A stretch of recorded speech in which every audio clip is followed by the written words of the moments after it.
Yo, what up, what up, what up? And welcome back to Pnoid News. Man, listen, so, there's like news out here. There's a whole bunch of news I got to cover today. So, let's get to it. First story today is armed rebellion and coup d'etat in Russia. Man, listen, so this is some crazy stuff.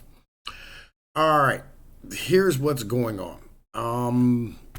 Russian President Vladimir Putin on Saturday vowed to defend the country from an armed rebellion declared by mercenary chief Yevgeny Prigozhin, which Putin called a stab in the back to Russia. For all of those prepared to rebel will suffer inevitable punishment. The armed forces and other government agencies have received necessary orders, Putin said in a televised address to the nation. Bogosian, owner of the Wagner private military contractor, confirmed Saturday morning that he and his troops reached a key Russian city after crossing the border from Ukraine. Bogosian posted a video of himself in Rostov-on-Don at Russian military headquarters that oversees the fighting in Ukraine. He claimed that his forces had military facilities in the city under their control, including the airfield. Other videos posted on social media showed military vehicles, including tanks, on the streets outside. Putin condemned the rebellion at a time when Russia was fighting the toughest battle for its future with its war in Ukraine. The entire military, economic, and information machine of the West is waged against us, Putin said. Prigozhin said his forces faced no resistance from young conscripts at checkpoints as they crossed into Russia from Ukraine, saying his troops aren't fighting against children. We will destroy anyone who stands in our way. He said that in one series of angry video and audio recording posted to social media beginning late Friday. We are moving forward and will go until the end. Russia's security services has responded to Prigozhin's declaration of an armed rebellion by calling for his arrest. In a sign of how seriously the Kremlin took the threat, authorities declared a counterterrorism regime in Moscow and its surroundings, allowing restricted freedoms and enhancing security on the capital.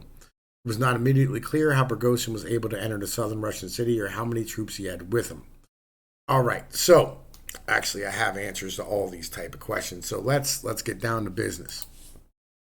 The Wagner Group. What is the Wagner Group? Right. This is kind of important. The Wagner Group is a private military contractor for Russia. Right. Basically, they are what we would call Blackwater. Right here. Um. Basically, they when you don't have the ability to stand here and conduct warfare as a country due to sanctions, things of this nature, all this type of stuff.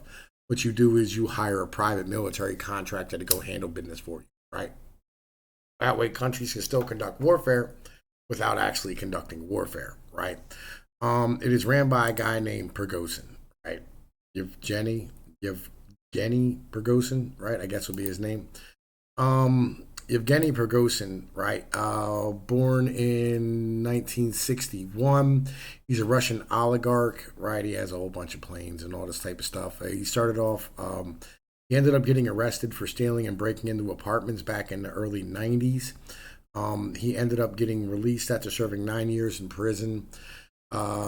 Basically, he was Putin's like head chef and caterer, things of this nature. Okay, so how many troops are with the Wagner Group? 25,000, around that number. The Wagner Group is out of ammunition. Which is going to make it hard for them to fight. And on top of that, the vast majority of them are prisoners. About 20,000 of them are all like ex-cons, prisoners who came out of camps. Um, I'm pretty sure that, the Russians are going to put this down pretty easily. Now, conspiracy theory time, right? This is something we've been thinking about. Like, this immediately came to my head because I saw this yesterday or the day before, right? Basically, here's what's going on. The United States ended up sitting here giving out, or ended up standing here saying, well, we didn't actually give Ukraine, right, the full $111 billion that we promised them, or whatever, 117, 118, whatever it was. Part of that, right, was all in used arms, right, and we charged them, or we wrote it down as being like brand new arms. And so, in doing so, like, we have an extra 5.6 or $6.2 billion. Here, let's check this out.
All right. So basic premise is that they had an extra $6.2 billion to give to Ukraine, right? Well, to use on the Ukraine force.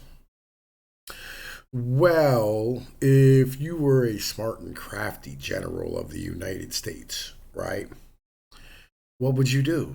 Well, you would stand here and take that money and give it to, say, a private military contractor, right, who feels as though they're being abused and is not happy, right, and has publicly discussed such things. Maybe, maybe you would give it to the Wagner Group. I'm just saying, right? I mean, this is not like 100%, like that. This is exactly what happened, but it kind of makes sense in a long term type of thing. I don't know, man. Listen, I just wanted to get y'all up to speed about what exactly is going on. I'll try to keep y'all updated as we go. It's Tom Peters of Pnoid News. I'll holla at y'all. Peace.